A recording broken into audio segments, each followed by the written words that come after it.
All right, it's a series of questions to get to the main issue. Shabir, would you agree that your God has attributes of personhood? Yes. Okay. Wow. Man, I like that. He just answered the question, just answered it. That's what I do. I never heard it. It caught me off guard. I'm used to a 3-minute answer, but thank you. All right. Would you agree with me? Seriously, it took me up. It was good. It's quick and slick. It's all right. So, okay. So, would you also agree that attributes of personhood are such things as fellowship, love, awareness of others, and things like that? Yes. Okay. Was Allah able to express those full attributes from eternity? I don't know of any teaching in my tradition that comments upon that, and I haven't studied the philosophical issue related to that, so I wouldn't be able to answer that.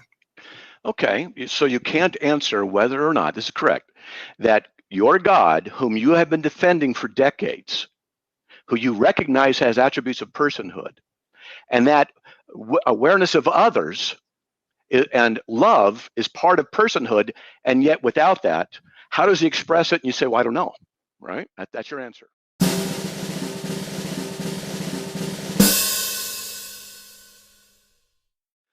Well, when we discuss the issue of the Trinity and Unitarianism, we are going to get into issues of logic, which I know you know about, and logic necessitates the foundation of philosophical discussions. Colossians 2:8 says that not to be held captive by vain philosophy. Did you understand what I said about the context of the Trinity, exemplifying the fullness of personhood, expression of personhood from eternity? Did you understand that concept?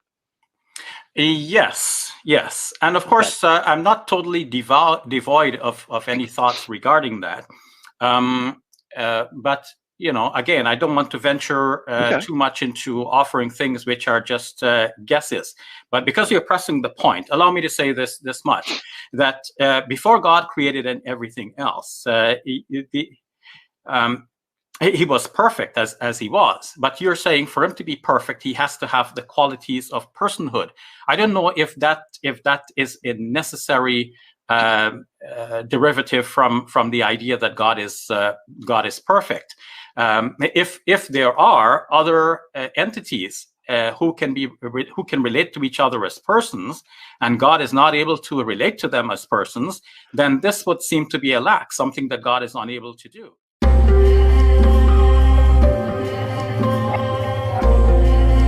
But if you're asking me, before God created everything else, if God alone existed, is there something lacking in him because he's not able to express personal qualities? I don't think there is anything lacking in God at that stage. And the idea of creation, did you want to say something else? Well, yeah, you're going a long time there, but okay, sure. Go ahead. I would suggest you study the essential and emergent properties related to the nature of something, because you'll find that there's problems with it inside of Islam. At least we can have a discussion about that in depth if you want. Another potential problem of Unitarianism is the issue of solitude. If we take an individual, and we can only do this by analogy. This is not my best argument, but it's something that's worth discussing. If God relates to us, we recognize his personhood. And yet we're going to say that any single person existed for forever without fellowship, without love, without communion. My question is, how is that not a form of torture? Do you have any idea how to answer that?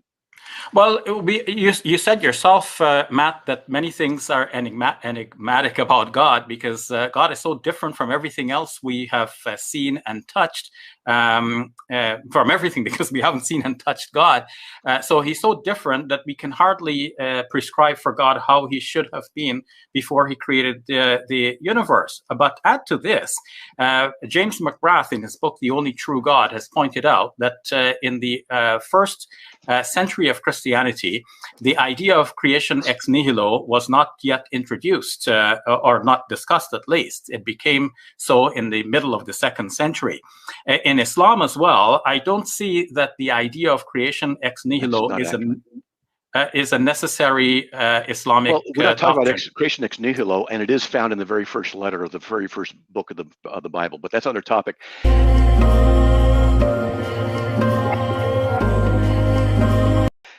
The one and the many. Are you familiar with this issue of the one and the many? No, I'm not familiar with this issue. Okay. All right. So one duck, lots of ducks, duckness, and particulars, universals and particulars. One of the underlying discussions, I'm just going to help you out here. One of the underlying discussions that deals with the issue of logic and knowledge, and the precondition of all of those things must be God. He's the initial and the ultimate. The nature of your God, the nature of my God is different.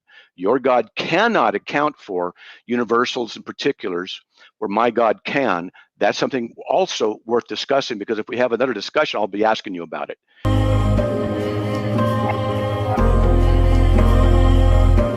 So to respond to some of your points, Matt, you're saying that, okay, so if God was all alone before he created everything else, then wouldn't that be torture for God? Though I admit my ignorance of these philosophical issues, I nonetheless began to say that the idea of creation ex nihilo was not a necessary Christian belief. And as James McGrath pointed out, the earliest Christians may have had the idea of it's creation ex materia, in which case we are open to the possibility that the creation always existed, but in relation to God as creation of God. In that case, God was never alone. And so too with the love. God could have loved his creation, and some of his creatures could have loved him as well. So that's that exchange of knowledge.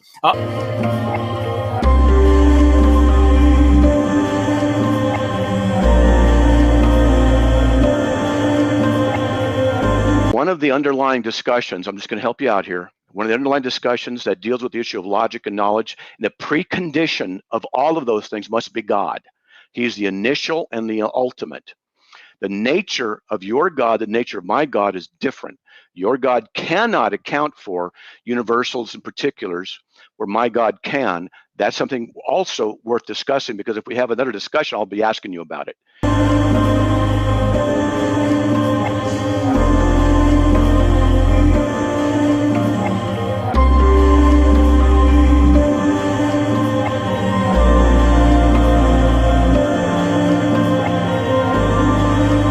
That the creation always existed, but in relation to God as creation of God. In that case, God was never alone. And so too with the love. God could have loved his creation, and some of his creatures could have loved him as well. So that's that exchange of knowledge.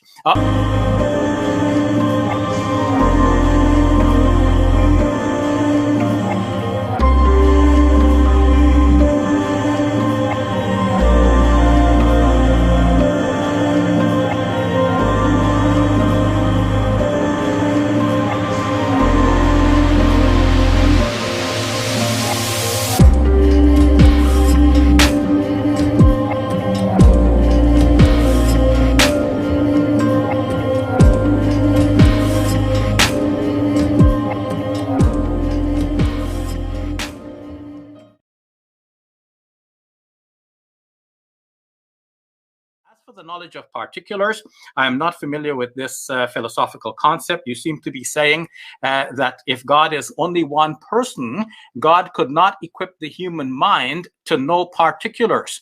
And I don't know how that follows in philosophy. I haven't studied that, but you've made me curious. I'll be interested in that. If the entire debate hinges on this point, I would say, Matt, you have won the debate. I would say, Matt, you have won the debate. I would say, Matt, you have won the debate.